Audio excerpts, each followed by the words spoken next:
ഈശോമിശിഹായ്ക്ക് സ്തുതിയായിരിക്കട്ടെ.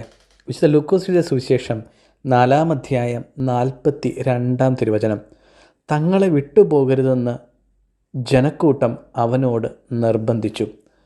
ജീവിതത്തിൽ എപ്പോഴും നമ്മുടെ ജീവിതത്തിൽ നിന്നും ചിലർ പടിയിറങ്ങിപ്പോകുമ്പോൾ നമുക്കൊരുപാട് സങ്കടം തോന്നാറുണ്ട്. മനുഷ്യൻ നമ്മെ വിട്ടുപോകുമ്പോൾ അത്രയും സങ്കടം തോന്നുന്നുണ്ടെങ്കിൽ ജീവിതത്തിൽ എപ്പോഴും ഓർക്കുക, കർത്താവ് ഒരിക്കലും നമ്മെ വിട്ടുപോകില്ല.